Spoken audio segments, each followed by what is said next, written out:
आज आपण BA भाग 2 टॉपिक नंबर 2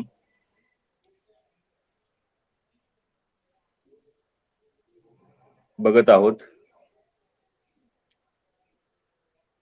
त्या टॉपिक मधील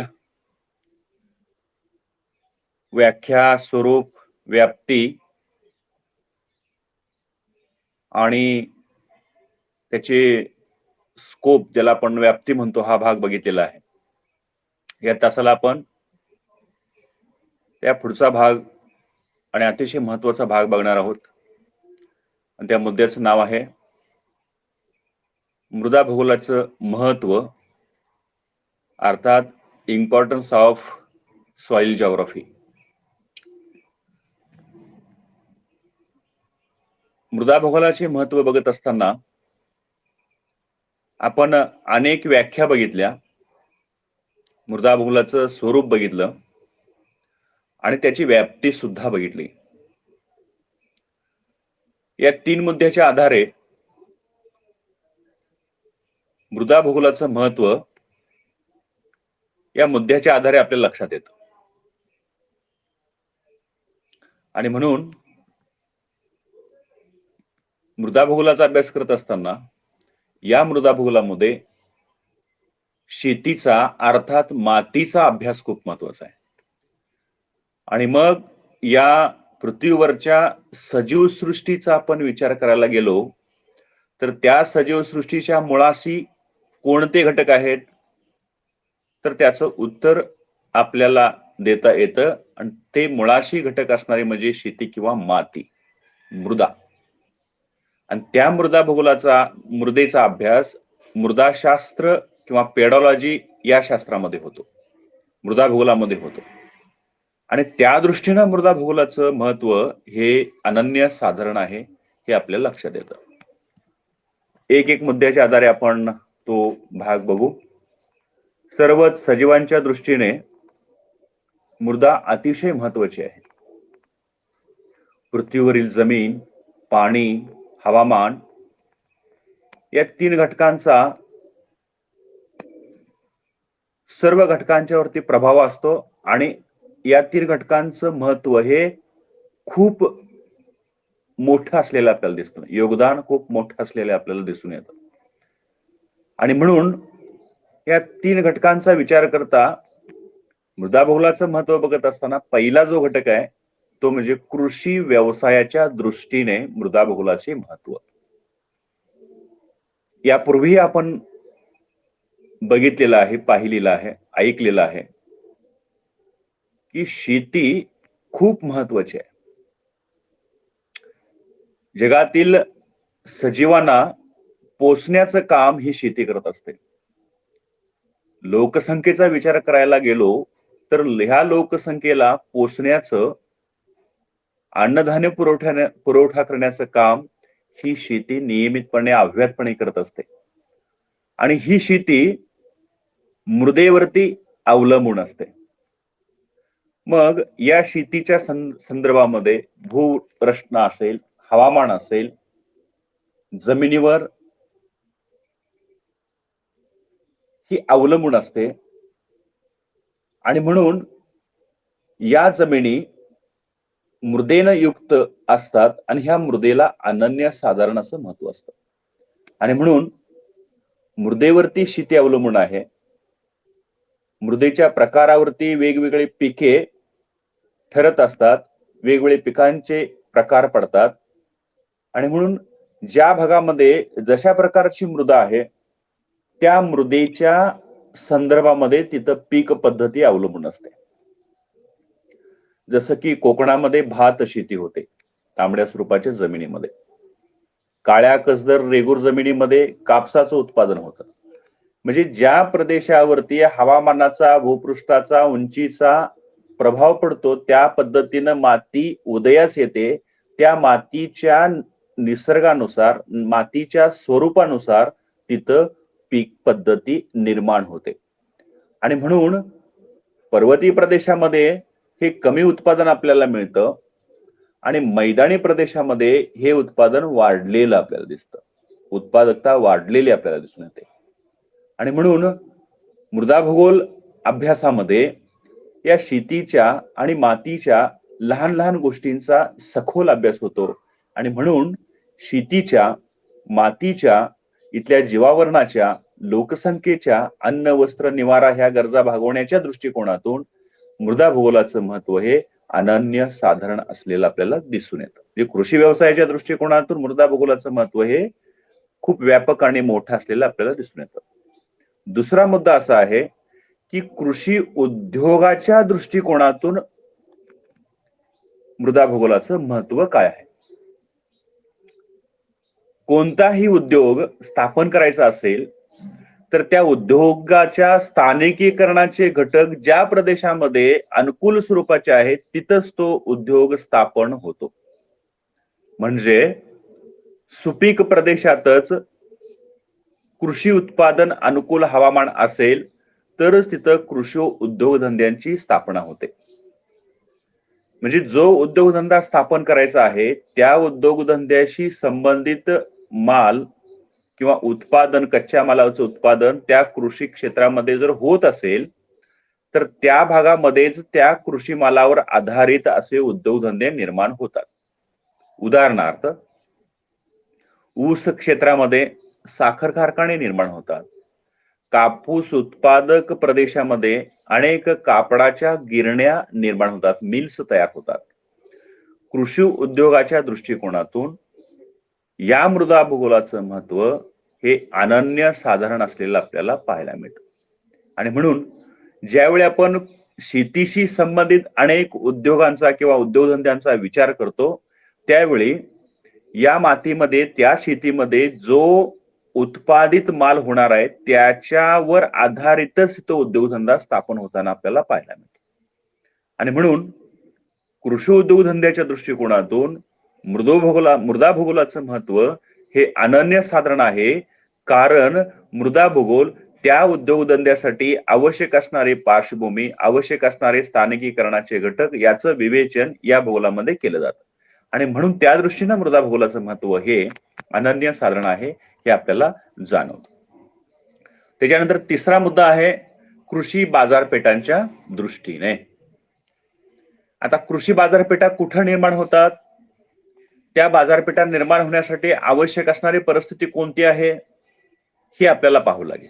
म्हणजेच जर चांगली मृदा असेल त्या मृदेवरती शेती आणि शेतीवर आधारित तिथं उत्पादकता अवलंबून असते आणि जिथंही उत्पादकता निर्माण जास्त होते त्या भागामध्ये कृषी बाजारपेठा निर्माण होतात.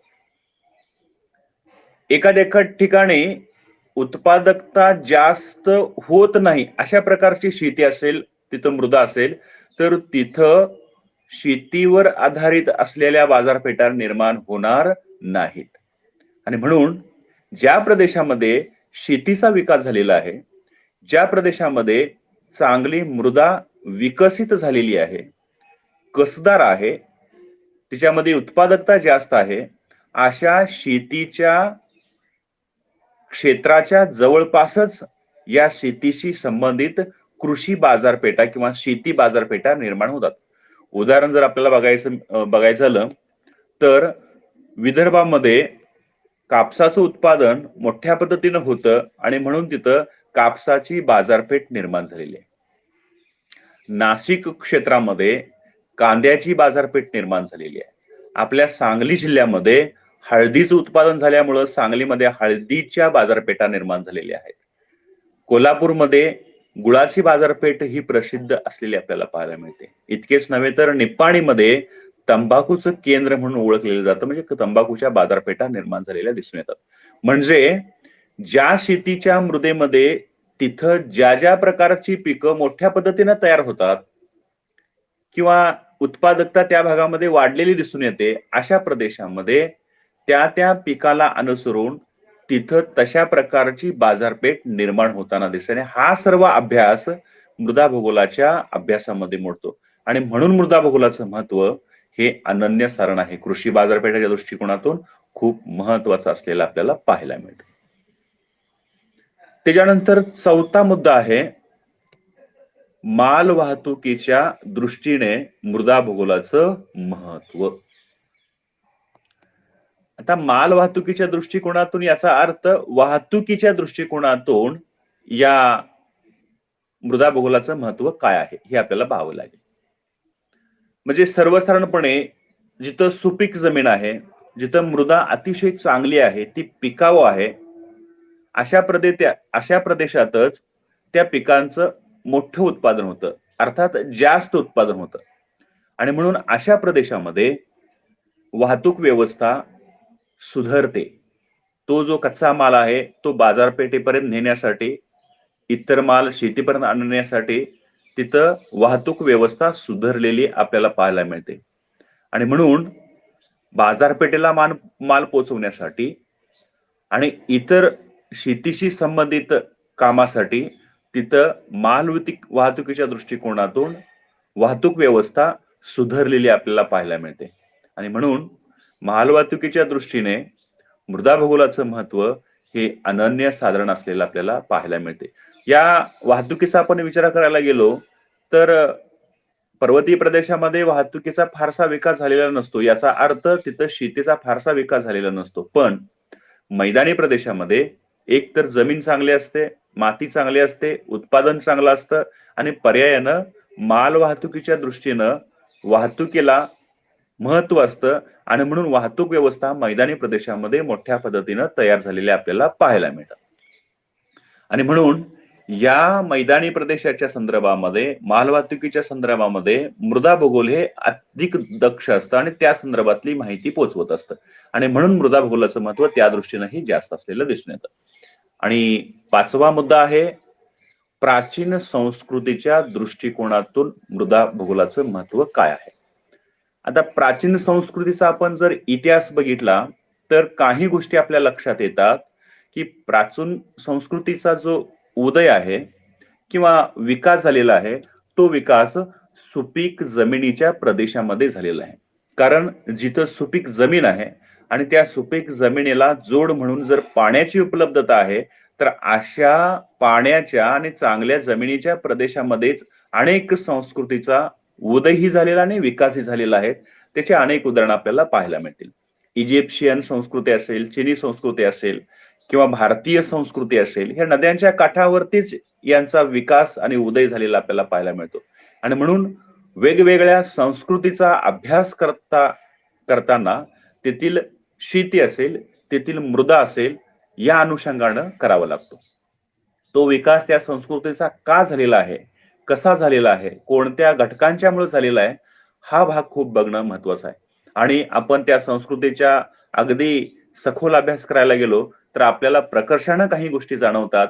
आणि त्या म्हणजे त्या संस्कृतीचा विकासाने उदय होण्यासाठीच मूळ कारण जे आहे ते म्हणजे तिथली शेती असेल, माती असेल, पाणी असेल, भूरचना असेल किंवा हवामान असेल. आणि म्हणून हे घटक जिथं अनुकूल स्वरूपाचे आहेत अशा अनुकूल स्वरूपाच्या प्रदेशामध्येच अनेक संस्कृतींचा उदय आणि विकास झालेला दिसून येतं. आणि म्हणून प्राचीन संस्कृतीच्या दृष्टिकोनातून मृदा भूगोलाचं महत्व हे अनन्य साधारण आहे हे आपल्याला लक्षात येतं. आपण ह्या वरील सर्व गोष्टींचा मृदा भूगोलाच्या महत्वाच्या दृष्टिकोनातून प्रकाश टाकला तर आपल्याला काही गोष्टी अशा लक्षात येतात की शेतीमध्ये जी मृदा आहे ती मृदा म्हणजेच जीवन आहे. कारण जीवावरण हे मृदेवरती अवलंबून असतं. आणि म्हणून या मृदा भूगोलामध्ये मृदेचा अभ्यास होतो. त्या मृदेचा अभ्यास करणारे एक पेडॉलॉजी किंवा मृदाशास्त्र एक वेगळी शाखा आहे. आणि त्या मृदेचा अभ्यास या मृदा भूगोलाच्या अभ्यासामध्ये होतो, मृदाशास्त्र अभ्यासामध्ये होतो. आणि त्या दृष्टिकोनातून मृदा भूगोलाचं महत्व ह्या वेगवेगळ्या घटकांच्या नुसार अत्यंत महत्वाचं आहे. आणि मृदा भूगोलाचं योगदान देखील अत्यंत महत्वाचं आहे हे आपल्याला सांगता येईल. आजच्या या भागावरती कोणाला काही प्रश्न असतील तर तुम्ही ते विचारू शकता.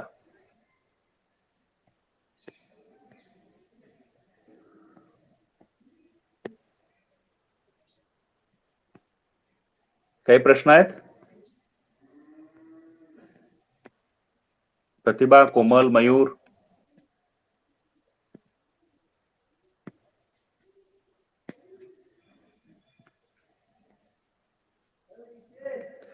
आज आपण मग इथंच थांबू. Okay, good day.